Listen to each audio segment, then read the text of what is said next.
We do have new details on this tragic shooting that happened 10:30 a.m. local time, approximately in Oregon. There is a new report now that the shooter was asking students to state their religion. Jerry Willis is with me now. She has been following all these developments closely. Jerry, from what I understand, the shooter asked students to state their religion, but then apparently started shooting indiscriminately anyway. So here's the report that comes from the Oregonian, and it's an eyewitness account by a young woman, 18-year-old, who was sitting in her writing class when a bullet blasted through the window. She says she saw her teacher shot in the head, then noticed that the shooter was in the classroom. She says the shooter told people to get on the ground, then he asked people to stand up and state their religion, but started firing his gun anyway. She was on the ground next to people who had been shot, and as we know, this is a 20-year-old male who is now dead. We believe there is just one shooter in this situation, but a surprising twist, a dark twist in what has been a shocking story. I have to tell you, we've got 6 victims in a Springfield, Oregon hospital at Mercy Medical Center, 9 patients there. And of course, as we know, probably the best estimate right now, 13 people have died in this shooting at Umpqua Community College in Oregon, where at 10:38 this morning, this shooter came out and started blasting away and apparently wanted to know people's religion as he was doing it. We don't know more about that. That's all we know at this point, Deirdre. I'll send it back to you. Thank you, Jerry Willis, following all these developments for us there in the newsroom. I'm bringing back right now Mike Baker, security expert, Bo Dietl, former NYPD detective. A horrific story, no matter how you look at it, and for that student essentially watching her teacher get shot in the head. Mark and I were just talking about it. Notice. Or Mike. Mike, excuse me. I answer to anything. Okay. The thing we were just talking about with Mike was they didn't release the name.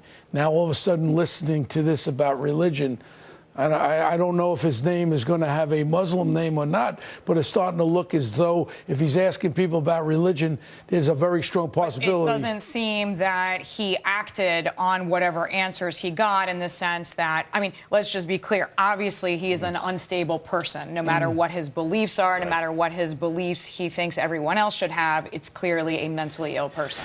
Yeah, and it's something, again, until we find out all the information about what the motive is and all that, we really are not going to know if it's just one thing that I've recognized from a lot of these mass shootings, and we were talking about it outside with Mike.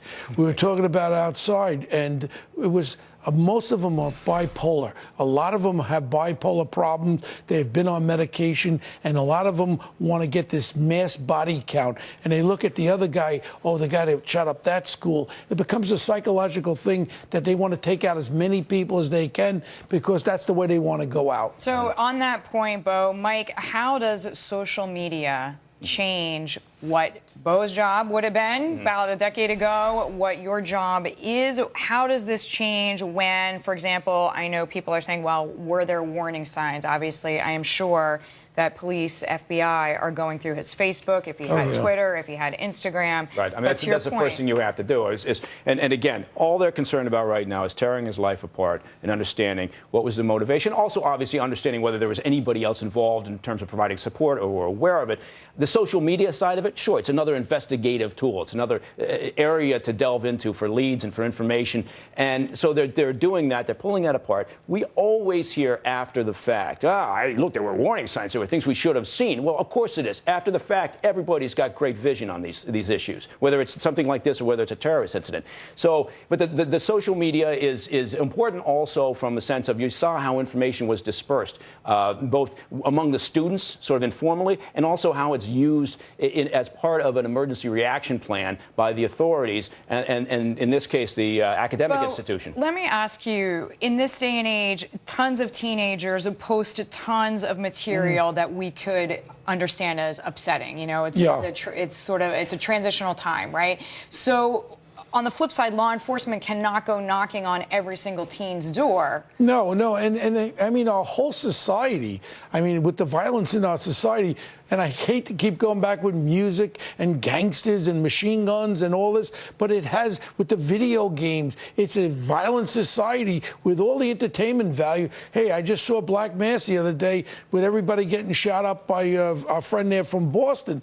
This is now in the psychological things in a person's mind about this violence, and now all of a sudden you have the accessibility. Right. You have the accessibility of sort of the gun culture and the criminal life, and anybody with kids knows, you know, what the kids are subjected to at an early age, whether it's through video games or it's music or whatever. So you wonder, does that have some sort of overall impact? All right, hold those thoughts. We're going to continue the conversation. Mike Baker, security expert; Bo Dietl, former NYPD detective. We are back in just 2 minutes.